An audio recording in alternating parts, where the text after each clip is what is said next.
ஹல்லேலூயா. கர்த்தருடைய பரிசுத்த நாமத்திற்கு மகிமை உண்டாவதாக. இன்றைக்கும் ஏசப்பா நமக்கு கொடுக்கிற வார்த்தை 2 நாளாகமத்தின் புஸ்தகம் 20வது அதிகாரம் 22வது வசனம். அவர்கள் பாடி துதி செய்ய தொடங்கின போது யூதாக்கு விரோதமாய் வந்து பதிவிருந்த அம்மோன் புத்திரரையும் மோவாபிரையும் சேயீர் மலை தேசத்தாரையும் ஒருவருக்கு விரோதமாக ஒருவரை கர்த்தர் எழும்ப பண்ணினதினால் அவர்கள் வெட்டுண்டு விழுந்தார்கள். ஆமேன். துதி எடுத்தா சாத்தான் ஓடுவானா. துதி செய்ய தொடங்கின உடனே அவங்க ஒருவருக்கு விரோதமாய் ஒருவர்கள் வெட்டுண்டு விழுந்தார்கள்.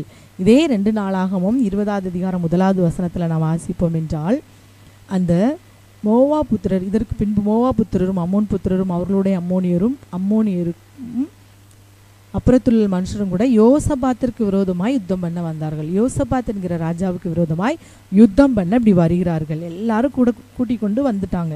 இப்படி எதிர்பாராத விதமாய் யோசபாத் என்னும் யூத ராஜாவுக்கு விரோதமாக அநேக ஜாதிகள் கூடி வந்த உடனே யோசபாத்திற்கு என்ன செய்வதுன்னே தெரியல. உடனே என்ன செய்யறான்? யூதாவெங்கும், இந்த அதிகாரத்தில் நீங்கள் வாசிங்க, யூதாவெங்கும் உபவாச நாளை நியமிக்கிறான். உபவாச நாளை நியமித்து ஜனங்களை நோக்கி என்ன சொல்றான்? நீங்க கர்த்தரை நோக்கி ஜெபிங்கள் என்று கட்டளை கொடுக்கிறான். பின்பு அவன் 21வது அதிகாரம் 22வது வசனத்தில் வாசிப்பீங்களா? பின்பு அவன் ஜனங்களுடைய ஆலோசனை பண்ணி பரிசுத்தமுள்ள மகத்துவத்தை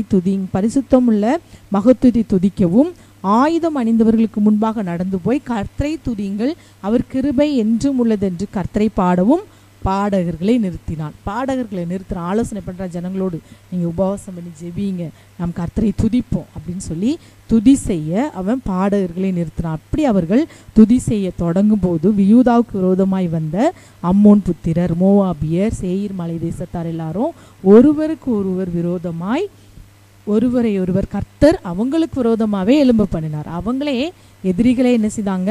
ஒருவருக்கு ஒரு எழும்பி வெட்டுண்டு விழுந்தார்களாம். இன்றைக்கு அருமையான தேவனுடைய பிள்ளைகளே, நம் துதி எடுத்தா சாத்தான் என்ன செய்வான்? ஓடி போவான். கர்த்தரை துதிக்கும் துதி நம் வாயில் இருந்தா சத்துருக்கள் ஓடுவார்கள் என்பதற்கு இது ஒரு எடுத்துக்காட்டான ஒரு சரித்திரம்.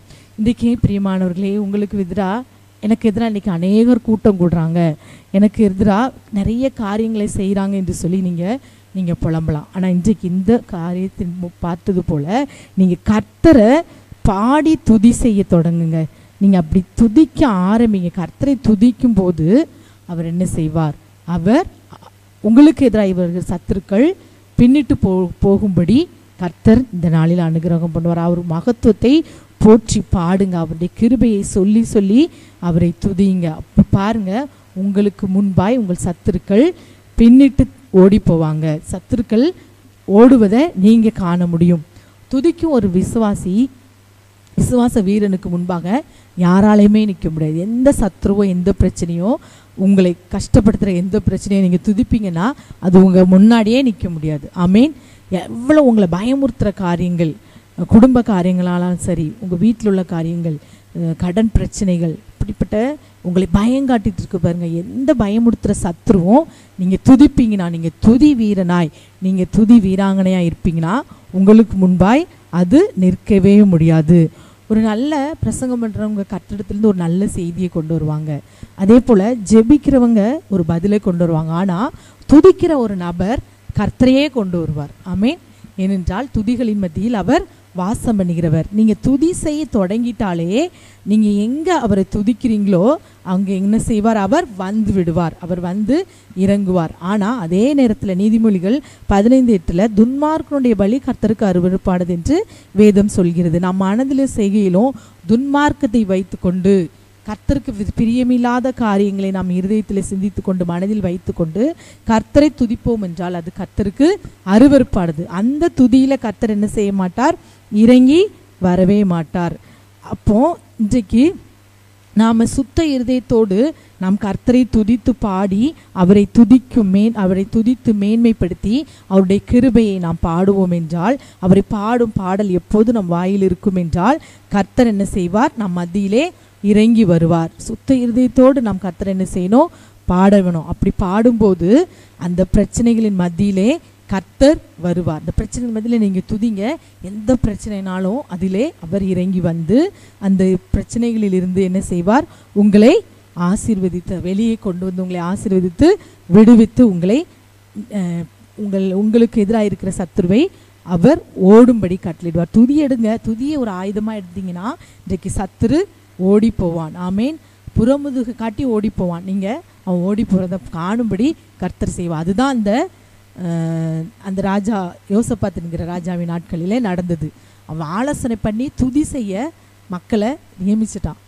வேற வழி இல்லை, துதிச்சிருவோம் அப்படின்னு துதிக்க ஆரம்பிச்சோடனே அவங்களுக்கு விரோதமாய் அவர்களே எதிரிகளே வெட்டுண்டு விழுந்தார்கள். அதே போல் இன்றைக்கு நீங்கள் கர்த்தரை துதிக்கிற துதினால் உங்கள் வாய் நிரம்பணும். அவரை புகழ்ந்து பாடும் பாடல் உங்கள் இருதயத்தில் எப்போதும் நிறைந்திருக்குன்னா அப்போ தேவ பிரசனம் எப்போது என்ன செய்யும்?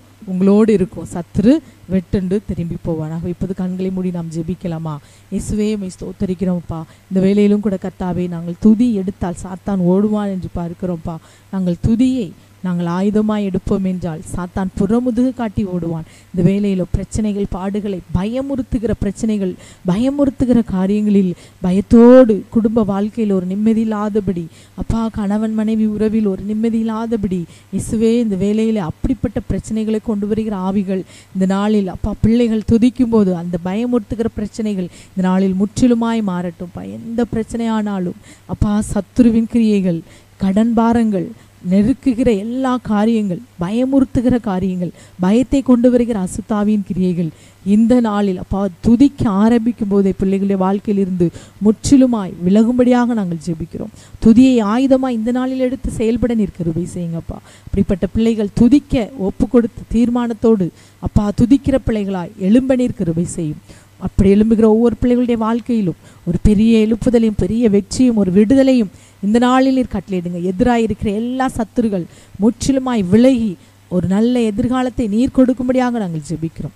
சகல துதி கன மகிமை உமக்கே செலுத்துகிறோம். இயேசுவின் நாமத்தில் ஜெபிக்கிறோம் எங்கள் நல்ல தகப்பனே. ஆமீன், ஆமீன்.